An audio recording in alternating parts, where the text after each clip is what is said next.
आत्ताच मागे माझ्याकडे 8-9 तक्रारी आलेल्या आहेत. आता ते निवेदनं आलेले आहेत. जिथे जिथे आता जुना नाशिक भाग जो आहे तिथे मोठ्या प्रमाणामध्ये हे अतिक्रमण सुरू आहे. आता हे अतिक्रमण लँड याच्या निमित्ताने सुरू करतात आणि मग तिकडच्या असलेला हिंदू समाज तिथून घर विकून निघून कसा जाईल, संख्या कशी हिंदूंची कमी होईल, यासाठी हे सगळे केलेले षडयंत्र आहे आणि याची सगळी माहिती आमच्याकडे आहे. म्हणून मी फक्त इशारा महापालिका आयुक्तांना देतो की आमच्याकडे माहिती आहे. आता तुम्ही त्यावेळी काही तर निवेदनं काही महिन्या अगोदरची आहेत आणि अजूनपर्यंत आयुक्तांनी त्याच्यावर कारवाई केलेली नाही.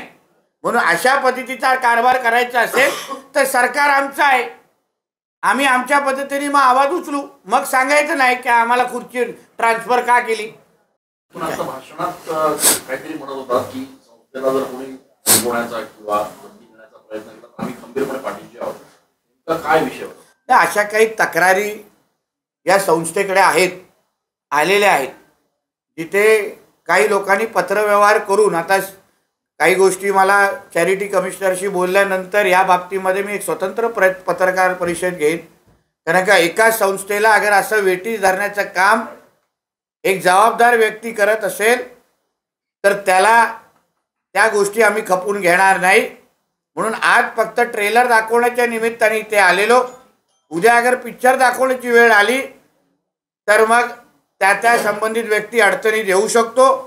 म्हणून या संस्थेच्या पूर्ण पद्धतीने आम्ही मागे आहोत. सन्माननीय उपमुख्यमंत्री देवेंद्र फडणवीसजी हेही या संस्थेच्या मागे आहेत. एवढा संदेश या निमित्ताने देण्यासाठी आले. सर, आपण आता बोला मनपा आयुक्त आणि